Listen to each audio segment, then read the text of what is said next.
you've got that.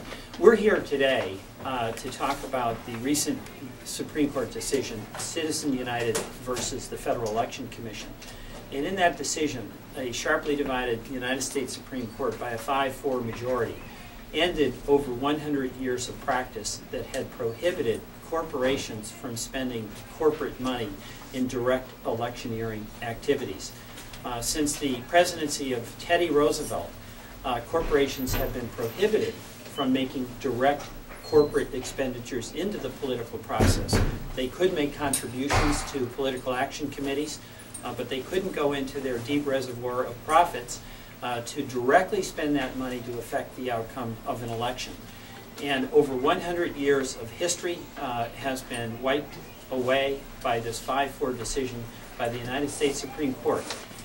Every Vermonter I talk to actually has a complaint about the election process, and that is that there's too much money in it. And this decision means that our largest corporations, Wall Street banks, oil companies, any corporation can spend whatever profits it has in any election to influence the outcome of that election. It has obvious dangerous consequences because it's not hard to imagine a corporate executive coming in and seeing a member of Congress basically saying, we've got $1 million to spend on your election and we can spend it for you or against you. The power of that money is an intimidating fact that is going to compromise the political process and I think compromise folks' already fragile trust in the institution of these elections. So I am joining with members of Congress to sponsor legislation that would attempt to put some significant constraints on the use of that money, both by corporations and unions, although corporations are the ones that have the financial capacity to go much farther, to limit the ability to do so. I'll be co-sponsoring legislation with Senator Schumer in New York and Representative Van Hollen of Maryland that will attempt to do 4 basic things. First, ban pay-to-play. So what that would do is prevent government contractors, and we're talking contractors ranging from Blackwater to defense contractors, from spending money on elections. And as a condition of that contractor, that government contractor getting a contract, they would have to agree that they would not spend their corporate profits to directly influence an election. We would also prevent the banks that received taxpayer assistance through the TARP program from spending money to influence elections. Number 2, legislation to prevent foreign influence in elections. Under this Supreme Court decision, even foreign-held corporations that have no allegiance to our government, but only to their own profits, would be allowed to influence elections. And our legislation would ban foreign companies that have an ownership 20% foreign-owned from doing this, or a company that has a majority of foreigners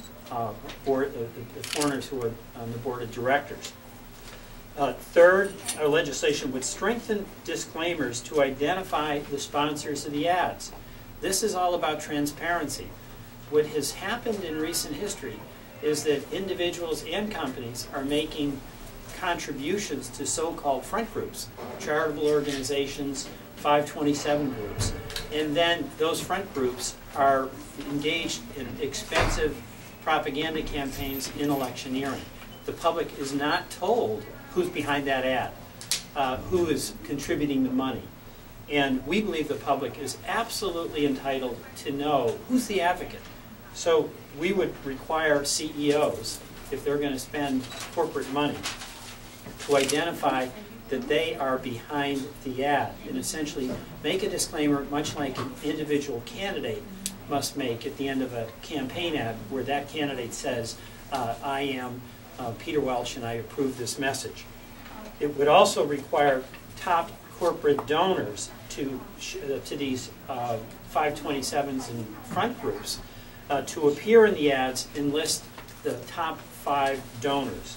Again, this is all about transparency. And then the 4th provision would prevent corporations and unions from coordinating activities with the candidates and the parties. In other words, there are rules that apply to candidates, we have to stand up and vouch for our ad. All of the contributions to any campaign to an individual candidate are publicly known. It's subject to full disclosure.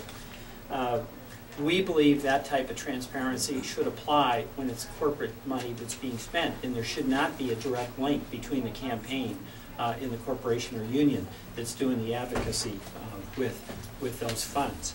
So these are specific actions that we can take legislatively that would put some constraints on this open-ended spigot of money that has been authorized by the United States Supreme Court by this razor-thin margin of a 5-4 vote.